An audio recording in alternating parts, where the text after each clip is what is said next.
ವಿಧಾನಸಭೆಯ ವಿಶೇಷ ಅಧಿವೇಶನದ ವೇಳೆ ಭಾಷಣ ಮುಗಿಸಿ ಹೊರಟ ರಾಜ್ಯಪಾಲ ತಾವರ್ ಚಂದ್ ಅವರನ್ನ ಕಾಂಗ್ರೆಸ್ ಶಾಸಕರು ಅಡ್ಡಗಟ್ಟಿರೋದನ್ನ ವಿಪಕ್ಷ ನಾಯಕ ಆರ್ ಅಶೋಕ್ ಖಂಡಿಸಿದ್ದಾರೆ ಹಾಗೂ ಇದೊಂದು ಕರಾಳ ದಿನ ಅಂತ ಕರೆದಿದ್ದಾರೆ.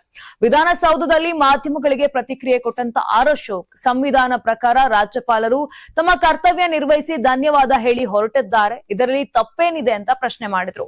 ರಾಜ್ಯಪಾಲರು ಸಂವಿಧಾನದ ಅಡಿಯಲ್ಲಿ ಕಾರ್ಯನಿರ್ವಹಿಸಿದ್ದು ಅವರ ಭಾಷಣವನ್ನ ಓದದೆ ಹೊರಡುವುದಕ್ಕೂ ಅವರಿಗೆ ಅಧಿಕಾರ ಇದೆ. ಆದರೆ ಕಾಂಗ್ರೆಸ್ ಪಕ್ಷದವರು ರಾಜ್ಯಪಾಲರನ್ನ ಅಡ್ಡಗಟ್ಟಿ ಅಗೌರವ ತೋರಿಸಿದ್ದು ಗೂಂಡಾಗಿರಿ ಅಂತ ಕಿಡಿಕಾರಿದ್ದಾರೆ. ರಾಜ್ಯಪಾಲರಿಗೆ ಅಡ್ಡಿಪಡಿಸಿದ ಶಾಸಕರ ವಿರುದ್ಧ ಕಠಿಣ ಕ್ರಮ ಕೈಗೊಳ್ಳಬೇಕು. ಈ ಕುರಿತು ವಿಧಾನಸಭಾ ಸ್ಪೀಕರ್ ಯುಟಿ ಖಾದರ್ ಅವರಿಗೆ ಪತ್ರ ನೀಡುತ್ತೇವೆ. ಸದನದಲ್ಲಿ ಅಗೌರವ ತೋರಿದವರನ್ನ ಹೊರ ಹಾಕಬೇಕು ಅಂತ ಅಶೋಕ್ ಒತ್ತಾಯಿಸಿದ್ರು. ರಾಜ್ಯಪಾಲರು ಸರ್ಕಾರದ ಅನೇಕ ಬಿಲ್ಗಳಿಗೆ ಸಹಿ ಹಾಕಿದ್ದಾರೆ, ಆಗ ರಾಜ್ಯಪಾಲರು ಸರಿಯಾಗಿದ್ರ ಅಂತ ಪ್ರಶ್ನೆ ಮಾಡಿದ್ರು. ಲೋಕಭವನವನ್ನ ಕಾಂಗ್ರೆಸ್ ಭವನವನ್ನಾಗಿಸಲು ಕಾಂಗ್ರೆಸ್ ಸರ್ಕಾರ ಹೊರಟಿದೆ. ಹೈಕಮಾಂಡ್ ನಾಯಕರಾದ ರಾಹುಲ್ ಗಾಂಧಿ ಮತ್ತು ಸೋನಿಯಾ ಗಾಂಧಿ ಅವರನ್ನ ಮೆಚ್ಚಿಸುವ ಕುತಂತ್ರ ಇದಾಗಿದೆ ಅಂತ ಅಶೋಕ್ ವಾಗ್ದಾಳಿಯನ್ನ ನಡೆಸುತ್ತಾರೆ. ನೀವು ಸಣ್ಣ ಆಗ್ಬೇಕಲ್ವಾ, ಅದು ಒಂದು ಉತ್ತಮ ಆಹಾರದಿಂದ ಸಣ್ಣ ಆಗ್ಬೇಕಲ್ವಾ. ಪ್ರತಿದಿನ ನಮ್ಮ ಜೀನಿ ಸ್ಲಿಮ್ ನ ಯೂಸ್ ಮಾಡಿ ಯಾವುದೇ ಸೈಡ್ ಎಫೆಕ್ಟ್ ಇಲ್ದಂಗೆ ನೀವು ಸಣ್ಣ ಆಗ್ತೀರಾ.